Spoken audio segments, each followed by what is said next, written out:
If you want to start a real estate brokerage, don't. I have zero question in my mind that I left millions of dollars on the table by not doing it in the first place.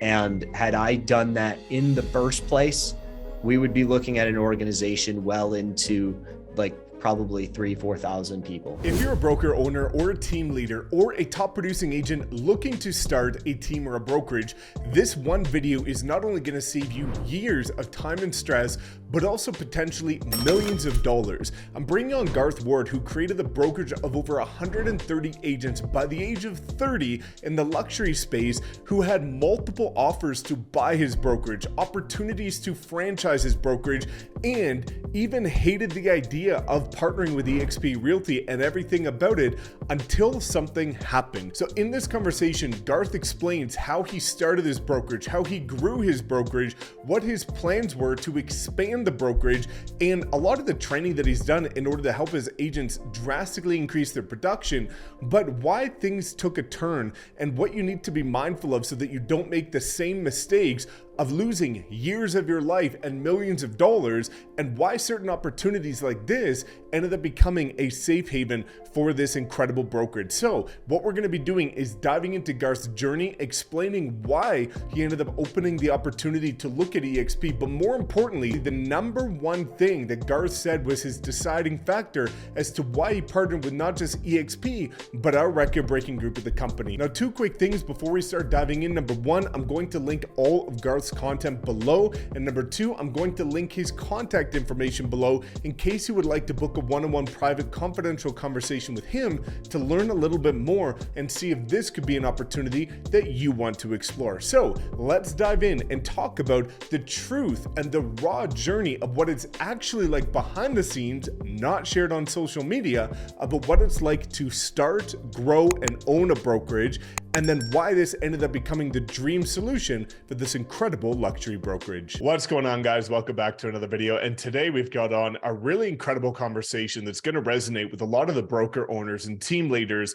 And I'm really excited to take you on a bit of a journey with my now business partner, Garth Ward, co-founder of Park Place Properties, who built a brokerage of over 130 agents in the luxury space in Washington and has now decided to partner with us at eXp. So what we want to do in this conversation is guide you through why that happened and why you might want to be entertaining a similar opportunity, because not a lot of people properly understand this from a broker's perspective. So really excited to dive this in, because I know that you're very transparent and open about this stuff, Garth. And I think this is going to be really enlightening, because you turned a blind eye to this for multiple years. And we even had a conversation a year and a half ago, and it wasn't the right time. And, now happened to be that time. So welcome to the channel again, Garth, and really excited to dive into this.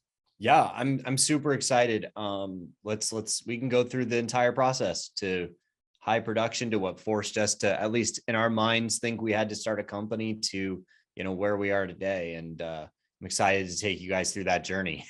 Definitely. And you had multiple different offers. So I'm excited to kind of, discuss about why, even though this might have not been the perfect solution in the immediate, why long-term it ended up being a much better opportunity for you, your family, and all of your agents. But I think let's bring it back to the present and even the past first and look at, why did you even decide to start a brokerage? And what was that journey like for you over the years that you've built it to, upwards of 130 agents?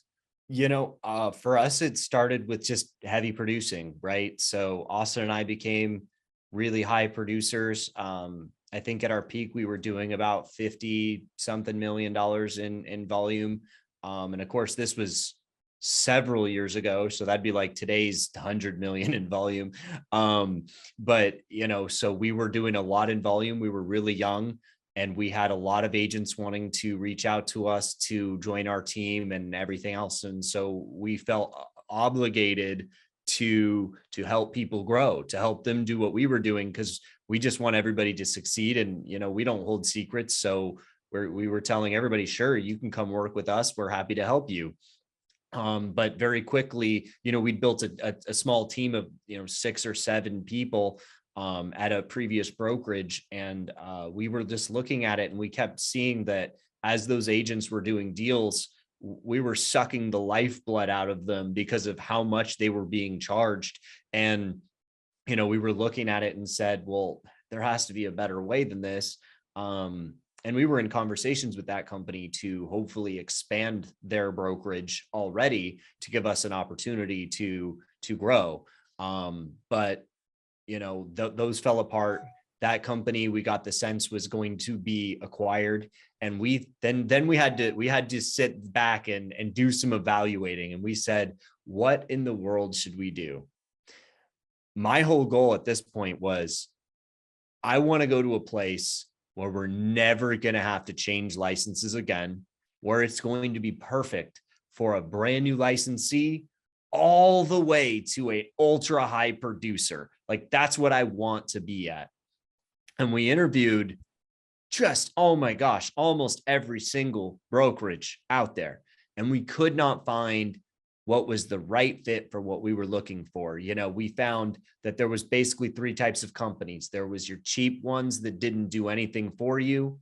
There was your wheelhouse ones that weren't very good at anything, but at least have a recognizable brand that charge you too much for what they're worth. And then there's the luxury brands, which, let's face it, all they do is make your stuff look pretty, and they're very, very expensive to do that. And they don't do anything else. They don't help with lead gen, prospecting, business building, or anything like that. And then add on to that, they're super expensive. So we're like, well, what would be the perfect amalgamation of all of those? And we said, well, that'd be simple. I'd want a place that's luxury, high-end, premium feel. I'd want a place that has amazing training that works, not just stuff that we say, stuff that's workable with systems and processes that anybody can implement. And then I'd want it to be reasonably inexpensive. And I'd want for my agents to grow as our company grows if they help us grow. And we sat back and said, well, that place doesn't exist. So we were like, well, I guess we're going to have to figure out how to do something here. Got my managing license, created the name Park Place, which was, I still love that to this day. Oh my gosh. Anyways, so we created Park Place brand. We put it in an 80 square foot broom closet. Literally, it was a walk up, didn't have a window. We did it just to get the bare minimum licensing requirements. Launched it out to the community at a coffee shop, signed 10 agents that day. Very quickly grew to 30 agents. Very quickly from there, realized we had to get a bigger office space. Then we, grew to 50, 60, got more office spaces. At the end, we had 4 office spaces with a 5th being negotiated. And, we had managers, staff, admin, the whole 9 yards, 137 agents at the peak. And then we realized that we lost millions of dollars. And that's when it all changed. I think that's really important because, again, I personally see a lot of P&Ls from brokerages that are looking to partner with us. And, a lot of times, like on the surface, when you hear the agent counter, you see the brand, or you see this, and you see, all of the fancy stuff. A lot of agents assume that next evolution of becoming a broker and creating this big brokerage is the way to create massive leverage of your time, massive leverage of your income, and that you're just going to take massive cuts from all these agents and you're going to be, enjoying your travels and doing all of these things. And, that's really not the case. So, it's going to be exciting to talk kind of after this about, some of the decisions that you had and the offers that were presented to you. But I think it's important to kind of give some context to what those struggles were like after multiple years of building this to such a high volume. Basically, on the surface, what everybody would have looked at from the outside looking in as, these guys have built exactly what I want to build. They built a beautiful brand in a luxury space with agents that are producing, with multiple offices. They're young, and everything seemed to be perfect. So behind the scenes, what did that actually look like to kind of future pace a little bit for the agents that are thinking, or maybe you're also feeling this way, because you and I have already talked to many of them that are really starting to show signs that maybe this isn't leading them down the direction that they had initially planned. Yeah, exactly. Initially we did it because we thought we'd be able to keep our license there forever. A little bit into it, we realized that potentially it was the way that we could exit from sales. You know, not everybody's, but a lot of agents that are really high producing that start teams and are considering starting brokerages, you're thinking, I can exit the sales space and still be in the industry, still do what I'm an expert at and help other people do it. And in so doing, you know, pivot out. It's probably not going to work that way for you. So a couple things that I think a lot of people don't know is the average brokerage that's created never gets over 10 agents. And that's like 75% of them. If you're lucky enough to get over 10 agents, you're likely to get to about 20 to 30, and almost all of them stop growth around 30. And what most brokerages don't know is that's because of the management. So what happens is you realize very quickly that your brokerage and the agents that you have are going to require a lot of your time, effort, and attention in training days, all sorts of stuff, like building systems, building tools, building their brands, helping them learn systems, all of that. Now, what I preface this with is you can circumvent these things with enough upfront money. So I'll get to that in a second. But what happens 99% of the time, if you are one of the lucky few to get your office to 30, you stop growth because a couple things are happening. One, you realize that adding more agents to your roster is not very profitable to you. And number two, you don't have the time to service the agents that you do have. And number three, you don't have the time to deal with the office and still doing production, because by the way, you're still going to do production at 30 agents because you don't make enough money from the 30 agents to pivot out still. Even though your mind might be blown by that, 30 agents is nowhere near what you need to do to pivot out of production. So here's what your life looks like at 30 agents. You are managing, you are training 30 agents, you are doing full-time production, and you're trying to wear 3 different hats completely. So the only way to grow past approximately 30 agents, and I'm having a conversation with a brokerage right now about this same thing, is you have to hire dedicated managers. You have to hire dedicated staff. But here's the caveat. You barely make any money as it is. So now you want to hire the staff to expand, and it's going to take you another 20, 30 agents to be able to pay for the manager that you hired to get back to the same profit margin you had at the 30 agents. So would you rather have the 30 agents and those 3 hats, or would you rather have 60 agents, still low profit margin, same as what you had before, but slightly less headaches? Probably that one, but now you have different headaches. You're dealing with the managers, you're dealing with the staff, you're dealing with all of them. So it doesn't change, but here's what happens. Most people also start wrong. They don't start with the manager. So even if you implement your manager, they're not going to go to the manager. They're going to go to you. So it doesn't matter that you hire the manager. You get to 60 agents, somehow 45 of the 60 are still going to you, even though you hired the manager to get rid of that. It doesn't matter. They're still going to go to you because you implemented that in the beginning. So if you truly want to build a scaled brokerage, and I'm not going to tell you it's not possible, it's absolutely possible, but start by hiring a manager day one, pay them well day one. You are not the manager day one. That is the only way to do it. I'll tell you now, you do have to lead with quite a bit more money than you might think. But it's the only realistic way that you can do it and keep some semblance of sanity as you scale. Definitely. And, you know, from the point that you and I got in contact with our mutual friends, Sean and Scott Batista, who are now both of our business partners, which is incredible, is I seem to recall that our first conversation about 1.5 years ago, where, you know, you're starting to look at this opportunity, weigh out different options, but you were almost vetting another opportunity that I feel like a lot of other brokerages were vetting, which is expansion through franchise. And I think that's a natural evolution that a lot of agents think is, or brokers rather, that think is, you know, pretty easy, or, you know, maybe even not easy, but feasible in the general sense. And I know that that was a conversation that you were thinking is, I like the idea of this model, but I want to go franchise and maintain my ownership and my business and my brand. So a year and a half later, things changed. What did that trajectory look like in terms of your initial thoughts to franchise and grow and scale across multiple, markets and states, to then maybe realizing that that wasn't in alignment with what you were looking for? A couple things all at once. Number one, licensing and franchising is a totally different arena.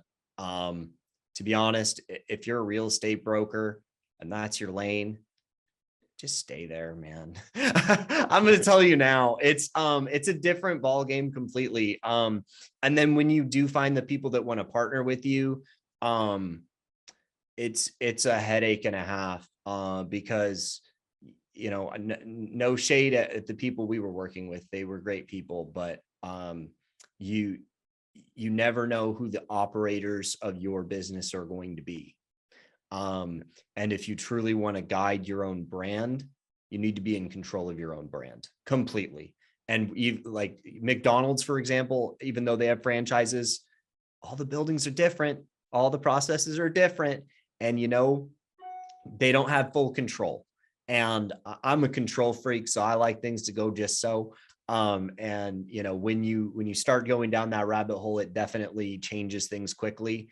The process is going to be different at each location. Dealing with each person's different.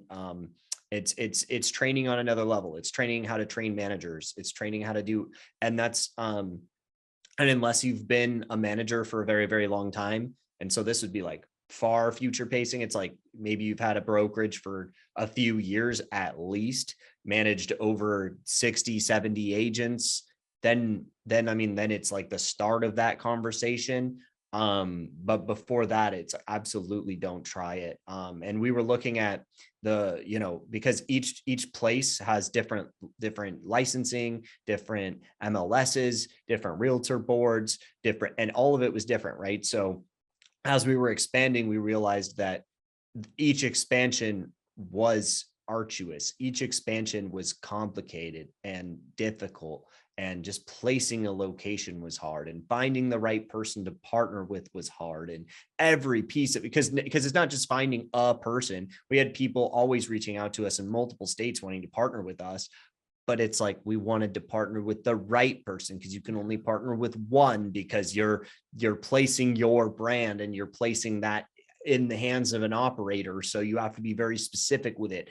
And what we realized down the line, obviously, was like today, we can partner with people in any state immediately with no licensing, with no crazy systems or process. We just say, hey, we're going to partner together. Done. We're working together. And it's that easy.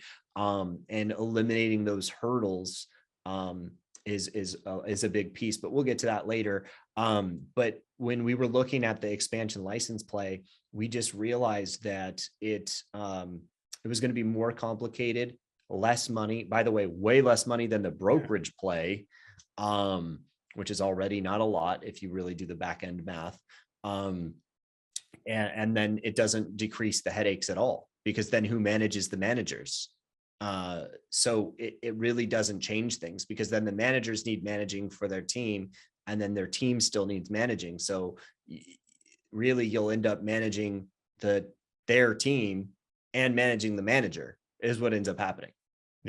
Yeah, it makes complete sense. And I've seen, almost every broker that I've talked to go down that same avenue, even though there's hopes and dreams in the beginning. And I think, what you alluded to in terms of having that, control freak nature, I think that's very normal for a broker, because, this is not a negative thing, but every broker that I've ever met has some level of emotion and ego attached to the brand that they've built, because it's theirs, it's their baby, right? And for good reason. Like, it's very validated and justifiable, because you've worked so hard to build something that's yours.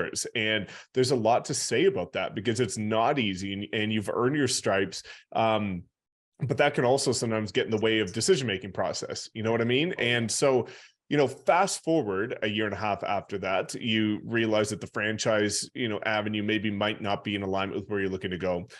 it then kind of came down to our recent conversations around the October-November timeframe, which is that you had a multitude of different options on the table, which was either, you know, potentially look at this, or you could get, you know, a couple other offers that were on the table that also seemed pretty enticing and generous. So why don't you guide us through that before we start talking about the eXp play, about what that journey was like, what type of general offers did you receive as an independent brokerage, and what ended up guiding your final decision? Okay. Yeah. So a couple things. One, it all kind of started with a couple brands reaching out to us. I don't know how strong these NDAs are, so I won't speak too specifically about the stuff, but I can get into some general stuff. We had some, let's say, we had two very well-known luxury brands approach us about a buyout. And we, you know, looking to come into where our general hub was, because they did not have a presence there yet. And, you know, we looked at that and said, well, you know, to be honest, at this point, what do we want to do? So we started the entire brokerage so we could help agents grow and stay in the same place through the entirety of their licensing. So they could grow from nothing to top producer and stay there and build beautiful brands and great relationships. And we thought, okay, does this help us achieve that? Maybe, because it stays brand contiguous, right? Like we have a luxury brand, they have luxury brands. That might make sense. But here's the problem. Here's how this actually functions. Just if anybody's, or if you already have a brokerage, this is how this happens. They're going to evaluate the metrics of your business like this. They're going to say, let's just pretend you do 1,000 deals a year as a company, and you pull in, let's just say $1 million a year from commissions or whatever as a company, just to throw basic numbers out there. Then what they're going to do is they're going to say, well, we will give you a multiplier on that number, and then we will pay you out over years. So how it works is, say in this case, that I just gave you, they would say, we'll give you $1 million every year for 3 years.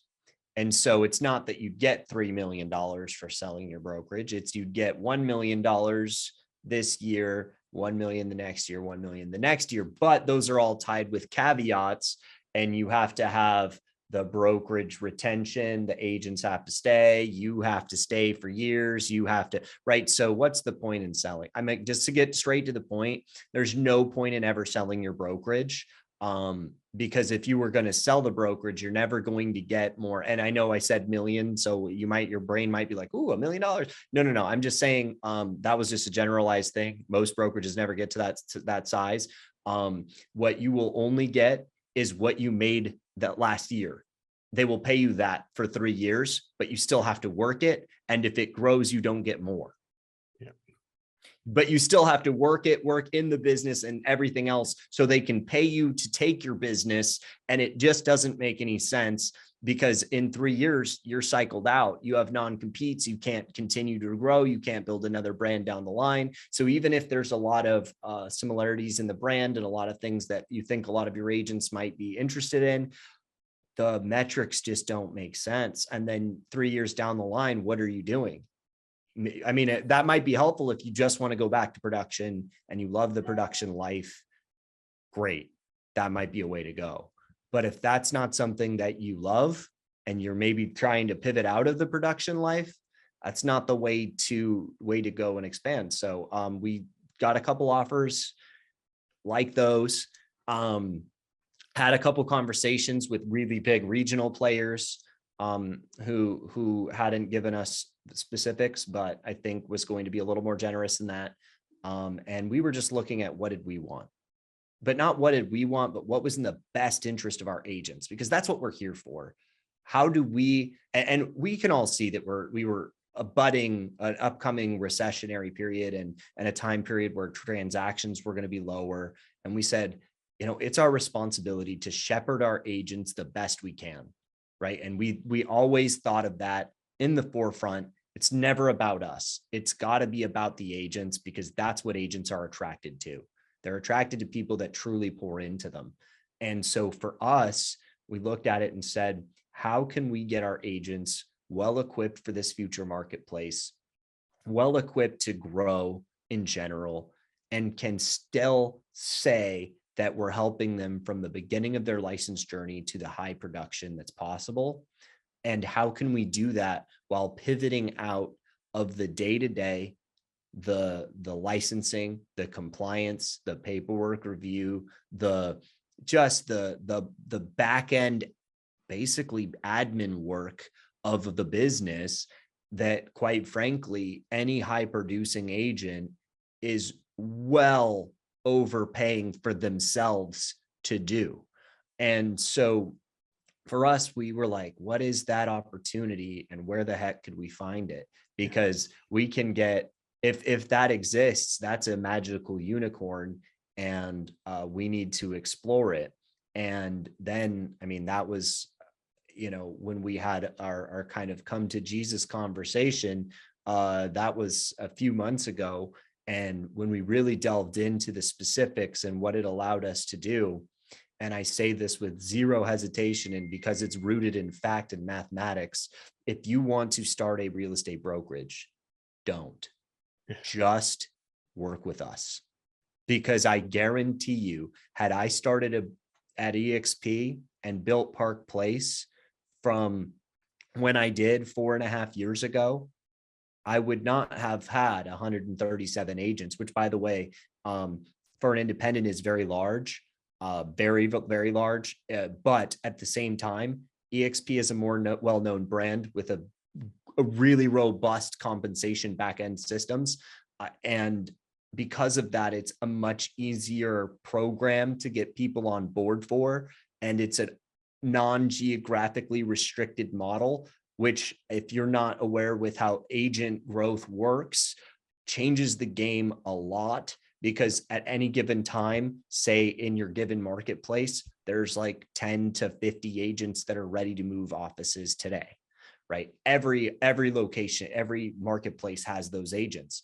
But what happens is when you're geographically restricted to a specific marketplace, you could try to grab those 10 to 50 agents. But when you have access to every agent across the country and in multiple countries, there's an almost unending supply of agents that want to find greener pastures if you can offer it to them. So I have zero question in my mind that I left millions of dollars on the table by not doing it in the first place.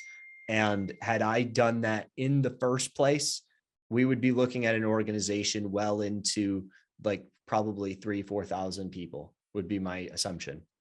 Yeah.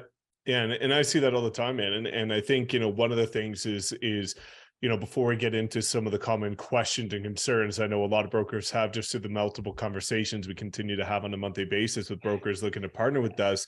The way that I would summarize it is, there's pros and cons of being a broker. And the pros are that you have your own brand and your own name, Park Place, and beautiful branding, and you're proud of that. You have ownership and you get compensated from agents that decide to partner with you. The cons are the risk, the liability, the geographic restriction, no proper, exit strategy, and it becomes adult daycare. And when you look at eXp, all that it does is it amplifies the benefits, alleviates the cons. You still have your branding, which we'll get to. You still have ownership, but now in the fastest growing brokerage in history. You still get compensated from agents, but now 7 tiers deep globally, not 1 tier deep, geographically restricted locally. You alleviate all the risk, all the liability, all the adult daycare. You still get to make a massive impact on a global scale, but you have a long-term exit strategy, retirement plan, and security blanket for your loved ones. So, getting into this trajectory and this transition, I think one of the things a lot of, brokers are curious about or concerned about, especially going in the beginning, is they don't want to lose their brand. They don't want to lose what they've created. And I think that's a huge sticking point for people that misunderstand or have misinformation about this opportunity. You've got it tatted on you, right? So you've got your logo. I branded tattooed. myself, man. You're branded. So, it doesn't get more passionate than that. So resonating with the people that are also saying, I don't want to give this up? What does that look like when you look at an opportunity like this? One thing, you gotta humble yourself. That's to start. Something we didn't touch very much on was liability. Yeah. One lawsuit, you're well into 5 figures, close to 6-figure territory. So you're destroying all of your profit margins, just so everybody knows. Liability is something people say, but not a lot of people understand. And it exists. If you're in business long enough, you will be sued. And just even if you're right, the legal defenses will cost you an enormous amount of money. We've dealt with it. Now, back to what you were saying, brand. I mean, here's the thing. I love being the owner. I loved getting, and here's the cool thing. I will give office ownership this. It helped me produce at a higher level because it gave me the title owner. I will give it that. Outside of that, it didn't give me anything. And if my ultimate goal was not to produce, it didn't matter. So when I look at the brand that we've built, we get to keep that brand. We get to keep exactly all of the things that we loved about what we built and get rid of all the things that we hate. And so that's the beautiful thing about the opportunity. We get to keep what Park Place is. We get to actually do more than keep it. We get to expand it and even bring other large producers, other companies that like our brand better than their own brand that want to work with us. So we're actually getting to expand the Park Place brand. We're getting to expand what we use for systems, tools, and processes. And we get to mitigate all of the things that we hated in compliance and daycare and all those other things that I hated about the business. And so even though I lose the title owner, I gain so much more. And you know what? If the goal is for the brand to have projection, this is the best way to do it, because you can get out of obscurity in your local town. You get to actually create exposure at a national and international level for what you were building. And I have zero question in my mind since this transition that more people in just the few weeks that we've done this have learned about Park Place than ever knew it before as an independent in just a couple weeks. And I know if anybody chooses to partner with us in the future, their brand will see massive multipliers in the discoverability of it and the amount of agents that are attracted to it. So even though the compensation structure is different, the math will actually be on your side. I think that's an important thing to dive into. And again, the cool part is that, you might not be an owner in your own brokerage, but with eXp being publicly traded, you still get ownership and you could call yourself an owner as an agent, which is really cool because, as you alluded to, it gave you that sense of pride that you could say you're an owner.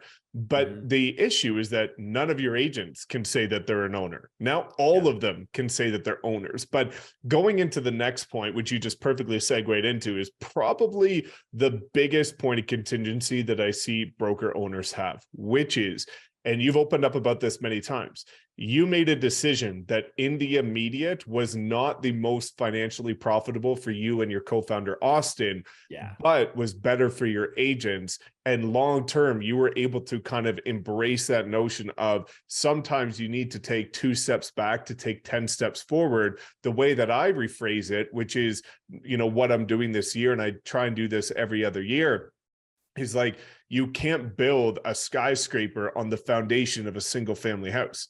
A lot of people are wanting to say, I built this single family structure, but I want to build the Burj Khalifa on top of it and expand everywhere. And you don't have the robust systems and processes to do that. So a lot of people, though, struggle because of that emotion, that ego, and that attachment to what they build. They struggle with taking a financial back step, knowing what this can do over the next 3 years when you start to look at the power and the duplication. So let's talk about that, because I know that's going to hit home to a lot of broker owners.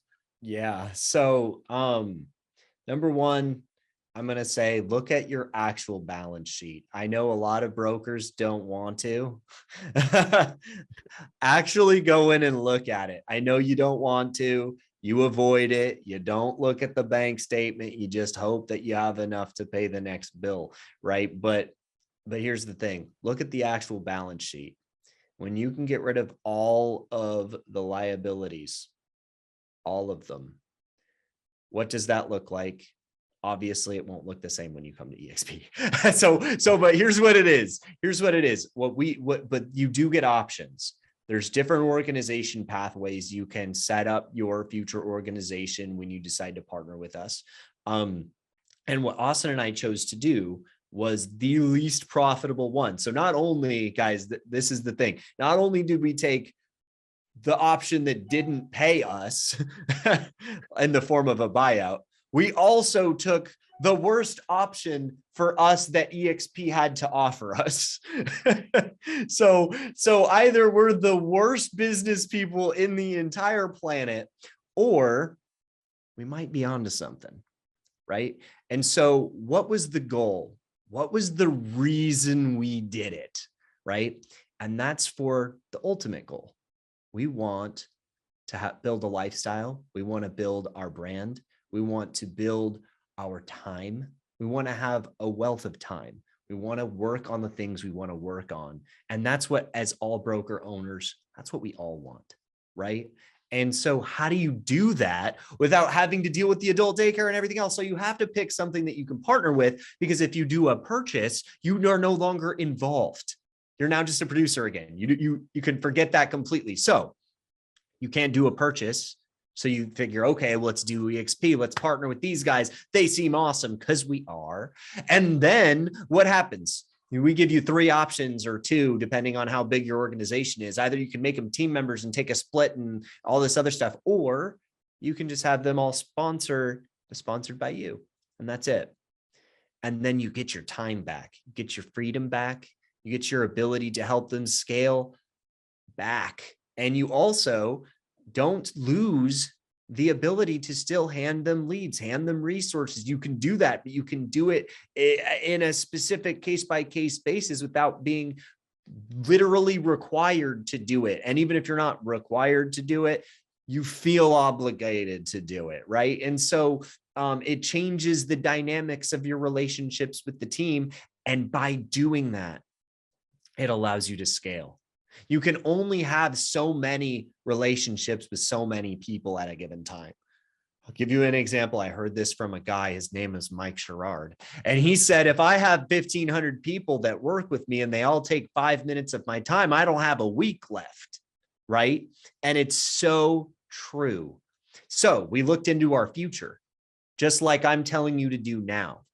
Right? Austin and I looked at each other and we said, what is our future and what are we going to build and what is our plan? We said, we plan on having a massive organization with thousands of agents that we impact, with thousands of agents that we help produce more and live better lives, healthier lives, better relationships. That's our future. Okay, well, how do we make sure that that future isn't encumbranced like what just happened to us just now? We future paced it and said, we'll take the hit now, knowing that in the future, we're going to be happy we did. And I'm telling you all to do that right now. Don't start the brokerage if you haven't. Have a conversation with us. If you have started the brokerage, I'm sorry. But still, you can have a conversation with us. We can help you walk your way out of it. Yeah. And I think there's 2 things that you just mentioned that are really, really powerful, because it really ties into the conversations that we've had recently after your transition. A number of other teams and brokerages are looking to partner with you because of the incredible training and resources that you've built that have helped so many agents go from nothing to massively productive. But you know, the 2 things which kind of go back to impact and relationships, starting with the impact, and we'll go with relationships. A lot of people that get into the brokerage space, you know, I don't know if it's always true or if they're trying to convince themselves of it, but a lot of them say that they want to make a positive impact on agents. And in my opinion, you know, there's no way you can do that if you're geographically restricted, because how are you going to make the biggest impact possible when you can only do it with a small pool that is now your opportunity? Why would you not want to scale globally? But then the other aspect is that relationships where, you know, without disclosing names, we've recently talked to multiple people that are broker owners that are saying, hey, on the surface, on social media, it looks incredible. Behind the scenes, my marriage is suffering. I'm suffering. I'm dealing with, you know, mental health issues. I'm feeling burnt out, but you'll never see that. And I think that's one of the things that you can talk about is, you know, the impact side, but also the toll that it could take on your relationships. It's almost like you're alleviating that massive toll, but then amplifying why you said you even got into the brokerage space in the beginning, which is that impact and changing lives avenue. Yeah, I mean, just in the few conversations we've had with the other teams, I mean, it's been wild to see the amount of brokerage ownerships and large teams that have reached out to us, because quite frankly, they were all surprised. Yeah, they were all surprised. Like, I had a phone call the other day from another brokerage owner who was like, "Wait, you guys merged with eXp?" He's like, "That's surprising. Why would you do that?" And it's like, well, of course you think that, because you've never seen under the hood of the car. You've never driven the car, right? Right. Like there's a polished look of what things look like online. And I will say this, even for some of the independents we're talking with now, they look like a dialed in brand that have all gears functioning, that by all observers would say, I would love to own that one day. But when you talk to the owners and they say that their life is going terribly and that the worst part about their life is owning their company, and that they're now really excited to partner with us, for example. And it's like, how do you reconcile those things? It's simple. Don't believe everything you see on social media. Number one, that's a highlight reel.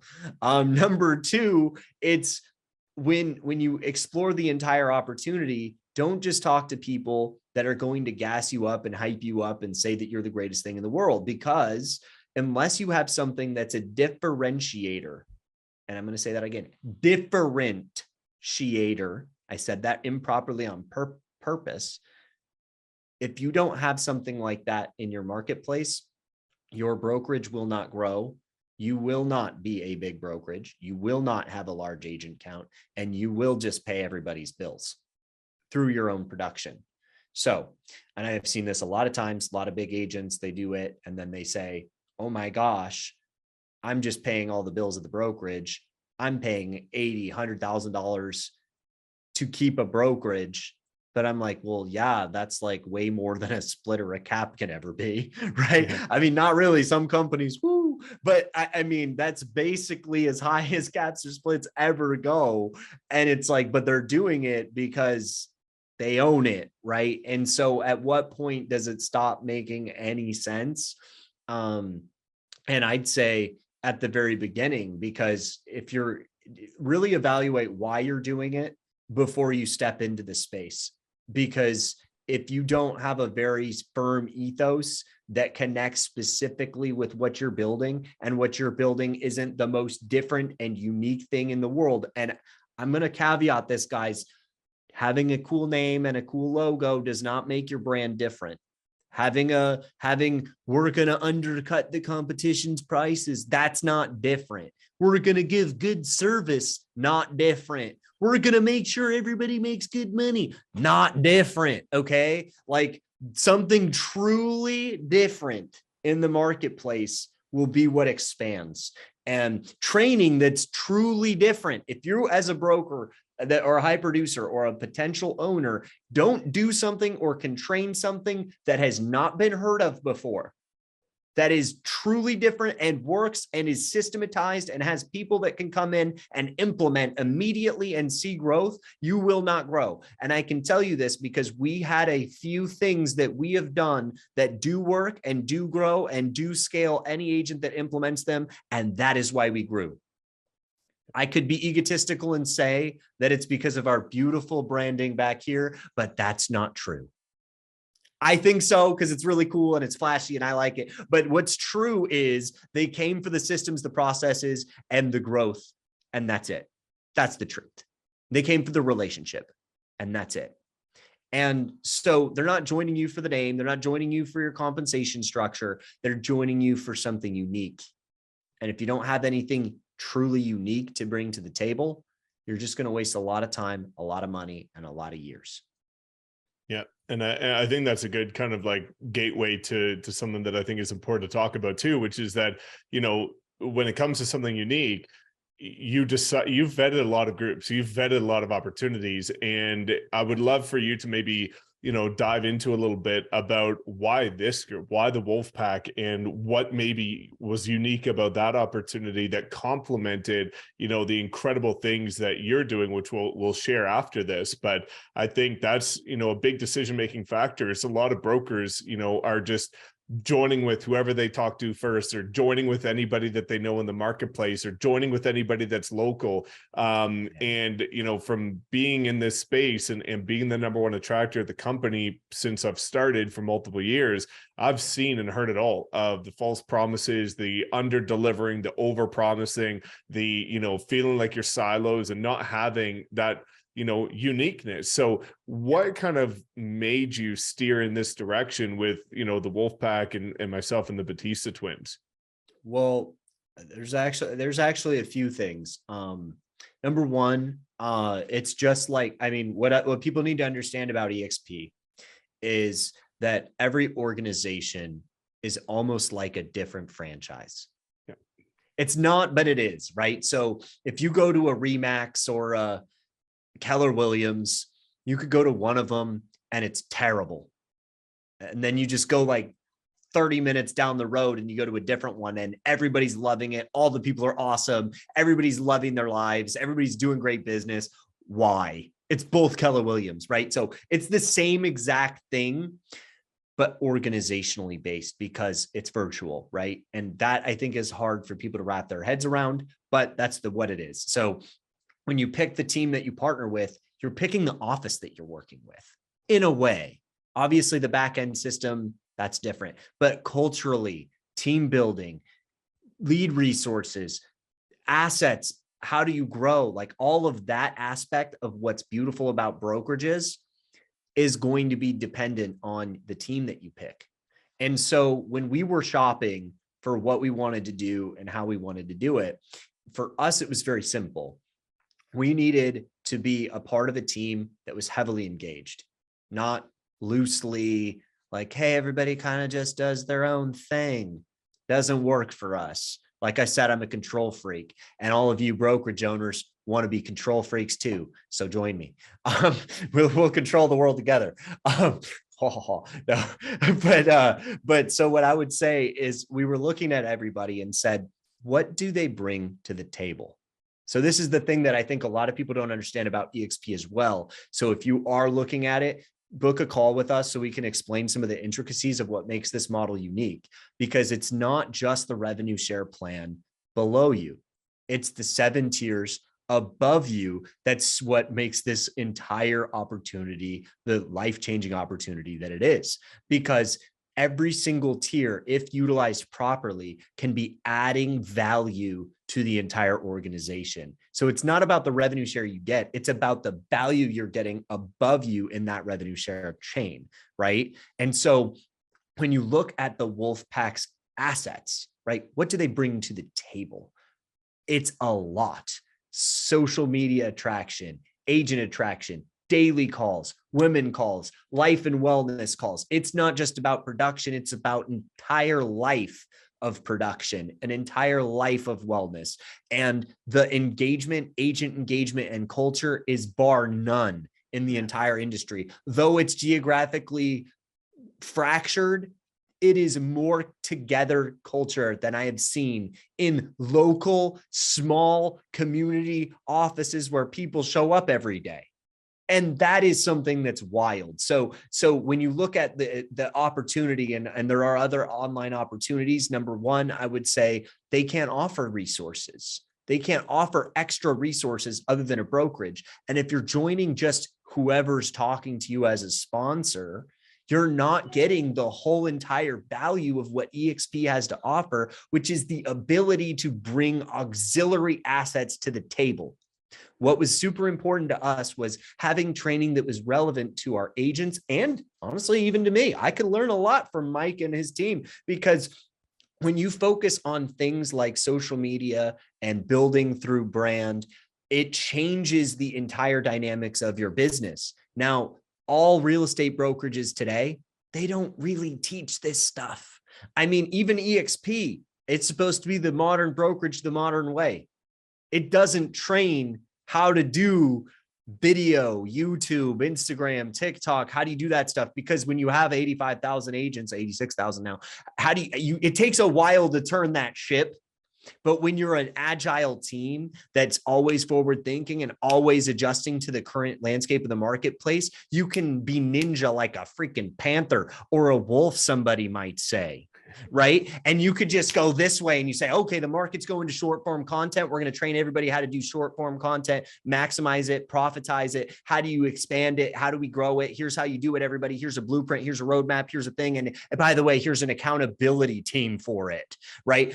And so where do you find that type of community? You can't. And we shopped it. It doesn't exist. Literally, and there's a reason why it and we are the fastest growing organization in the largest brokerage and the fastest growing brokerage on the planet. It is because like-minded people run in packs. And the pack grows every day because more people buy into great culture, great community, amazing business practices and systems that work. And for us specifically as Park Place, we were looking at places that complemented what we already do and how could we complement what they were doing? Because like I come into every relationship wanting to add value. I never ask for value up front. I want to add value and then ask after. Just like a lot of my open house strategies, a lot of my client acquisition strategies, I like to add value, then ask. And so for us, I was looking at what could we bring to the table that maybe they don't have yet. And for us, I looked at it and said, well, geez, we owned an office. We really know how a lot of that stuff works. Maybe we could be helping a lot of office owners understand. Maybe we have a lot of really interesting tech systems and email systems and farming techniques and tweaks on systems that work really well and work really well, tried and true, basically traditional brokerage, but with a tweak, with something unique.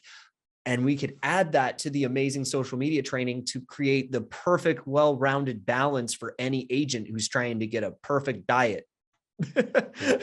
Basically. And so when we found that was a perfect partnership and a perfect meshing of minds, for us, it became kind of a no-brainer. There wasn't even another consideration after we had our conversations. We were like, this is clearly what was meant to be. I think that when a path becomes easy to walk, that's the one you're meant to walk. And if there's no hurdles and all the hurdles that were supposed to be there somehow just get swept away, that's the path you're supposed to walk. So if you're watching this video and you're thinking to yourself, that's me, I'm a brokerage owner and I'm seeing all these hurdles and I'm having all these problems, reach out to us. It might be the same. And you know what? Maybe the answer is you do need to keep pressing forward and growing your brokerage and growing your business. And maybe in a year and a half, we'll talk to you. Right. Or maybe the answer is, you're ready to just succumb and figure out your options, and we can help you figure out what those are. And they don't have to be partnering with us. I'm happy to tell you that another option is better for you, but I can tell you now, it probably isn't, because I've delved into all the options and there really isn't a better opportunity out there. Well, I think it's so powerful, especially when you look at this specific lineage where you've got, Connor above me that is big into the investing space and insane retention strategies and duplication. You've got me on the marketing, branding, advertising, lead generation, and the daily mastermind calls and building this intimate culture. You've got Sean and Scott Batista that are globally known for their luxury brand and absolutely insane social media content. And then you've got you guys, which is the brand, the office, the brokerage. But I think this is where I want to lead into to bring this full circle is you guys are known for the training that you've built that helps agents go from being not that productive to being wildly productive. And yeah. We've had multiple conversations about your strategies for open houses, for referrals, for lead generation. And, that kind of segues into the last point of discussion, which is, What does it look like to partner with you? What can people expect? And when people book a call, what should they kind of anticipate that you're going to be doing in those next 3 years with eXp? Wow. Okay. There's a lot there. Number one, if you want to reach out to me directly, you can. My phone number is 253-737-8018. You can also direct message me on Instagram, the Garth Ward. You can also hit up my YouTube. All of the stuff will be linked below. I've heard. So you can reach out to me in any of those capacities. But as far as when we have an initial call, there's a few things that'll happen. If you're a large team leader, a brokerage owner, and you're trying to delve into whether to start it or you have it, you don't know what to do with it. First, I start out with just understanding where you're at. Like, that's the first call.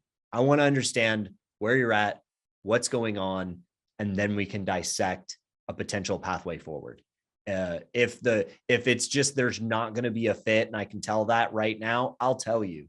But if there's a chance that it probably could make sense, what I would do is I would set up another call where we go through things, break it down, understand how the transition works, what the math looks like, all of the specific nuances of things as well. What does the branding need to look like? How does a transition actually function? And we get into some more of the specifics after that. But the first call is really just understanding where you're at, understanding what your long-term goals and visions are, because ultimately what Mike and I want to partner with are people that have a long-term goal of growth. So if you're a broker owner or a high producer and you just want to get rid of it to get rid of it, that might not be a good fit for us. But again, I'd love to have a conversation and see if you are, but ultimately we want to partner with people that want to grow, because that's what we're great at. We're great at not just growing, but inspiring others to grow. And so that's where we kind of figure out if we're going to be a good fit. And then if we are, we take the next steps in that journey. And if it happens to be that you decide to partner with us, that's where it goes. But usually that process takes about 3 to 4 weeks from the beginning meeting to the start. And I don't want to intimidate you. I know that sounds fast. It doesn't have to be that fast, but that's how fast it could be. And so that's where the next steps start. And if you want to learn more information and you're not ready for a call, you can always just send a message and we can talk back and forth a little bit before you do that. I will also say these are completely confidential. We would never explain or tell anybody at all ever who you are, what your brokerage is. That is of paramount importance, because the second something like that gets out, it would spread like wildfire. It would be terrible. It would be a disaster. So I want to ease you in that. There will be zero talks of who you are, what your brokerage is, anything at all ever with anybody until that process is started and you have committed to it. And we've created an announcement plan and schedule for your company, because if it isn't done and handled with care, it can get crazy. And we don't want that to happen to you, like I've seen happen to other companies that obviously were not helped by us and our group. Yeah, definitely. And I think one thing to even just touch on there is that, even for the people that are looking to just exit the brokerage, it can still be an incredible opportunity because of the systems and processes that we built out. If you're, maybe you want to retire or just travel the world, the cool part is you can offload that liability and we'll take care of the rest. But, the final thing to kind of wrap this up is, let's just give people a glimpse of what you guys do with Park Place, because people probably at this point understand what I do and what we provide, but you provide a ton of unique things with the sniper plan and all these different things to help agents blow their production up. And I think during a shifting market, a lot of people are looking for those innovative strategies to do better with deals. So for people that are looking to align, what is that unique value proposition for you guys with the training and for the agents? Yeah. Okay. So what some of the things that we do right from the offing is explaining to agents how to say you're starting from nowhere and you're trying to grow and explode fast. Well, we create a roadmap and a plan of your day-to-day calendar. We dial in your open house strategy because we have a very, very unique one. You could watch that other video. It'll be on YouTube here shortly or is coming. That is very dialed in. So we lock you into doing that every single weekend. We build out a very robust farming strategy system. And we have a proprietary tech that allows us to do some really interesting things. So say you have a neighborhood and you want to own that neighborhood, and you take 200 houses and you want to farm it. Well, most of the time, agents are just going to slap their face on a postcard and send out some postcards, and hopefully they get some listings, right? Well, that's what everyone else is doing. How do you beat that? So what you do is you put all of the houses in a spreadsheet, upload it into our system called One Place, because we're building out an entire system where you could run your business from one place. Then what ended up happening is it became a farming tool. That's really what it ended up becoming, because that's what people wanted to latch onto. And so you can upload all those things, you click one button, and then bam, custom websites, custom QR codes for every single one of the properties. So John and Sally Smith at 314 Main Street, and they click on their QR code or their website, it says, welcome John and Sally Smith, 324 Main Street, information about you, the company, lots of interesting stuff, right? And then they can click on an asset, and then it can give them a full presentation that's customized. It can give them price ranges and net proceeds sheets. You have to put the net proceeds in because there's too much of a wide variability there. So that's not all just baked in. You do have to do a little bit of work on that side. But once you click the button, you can create the custom pages, and then you send out custom packages and letters. So we help you with the types of materials that you use. The letter is already pre-written for you. So we already have scripts and copy for you to literally plug and play, put your name in it, done. And it'll create QR codes and websites for you. You put it out, drop it off at their doors. And just knowing that process is different is very helpful. Not mailing it. It takes a little more time, a little more effort, but it will be seen a lot more at a lot higher percentages. And so you drop them off at the doors. Then when the people actually go to the websites and QR codes, you can actually track who's going to those websites and QR codes to know who to follow up with. Then you get data scrapers or some sort of like escrow company to get you email addresses. Then we help you take those email addresses and also send out email campaigns and Facebook and Instagram retargeting ad campaigns to the same neighborhoods. And then you take a geographic dialer like Mojo or RedX and you warm call all of that specific area, and you keep doing those on repeat. If there's an open house in that neighborhood, you hold it, even if it's not your own, because now you have another reason to reach out to all those people. If you do that consistently over and over and over again, you will become the agent of that neighborhood, guaranteed. So you do that in the weeks, you do the open houses in the weekends, and then you supplement all of that by using one of our multiple lead platforms. We have 6 different lead platforms that are completely free. They send agents leads. We just help you get connected with them. They're third-party platforms, but we connect you with all of them. They're free. And then when you close the deals, you pay 0 to 30% to these platforms. And what we do is we help you understand how the algorithms of those platforms work. And we help make sure that you get clients from them. So if you just use those platforms, you should be able to get 12 to 20 deals a year from the platforms. You should be able to get 12 to 40 deals alone on open houses per year. And the sniper campaign should get you 6 to 12 deals a year per farm that you run. And then on top of that, you can run in our email campaign that allows you to send out tens of thousands of emails, inbox in people's actual inbox, get seen and read, and track who's seeing and reading all of your emails. And it will allow you to consistently get listing appointments scheduled just by doing that. So we've literally you can create a consistent flow of listing opportunities just by sending out cold bound emails. But we have systems that can dial in all of those different things at the same time. And if you're doing all of that and you're also doing another pillar, which is social media with the Wolfpack trains, you will be an unstoppable agent.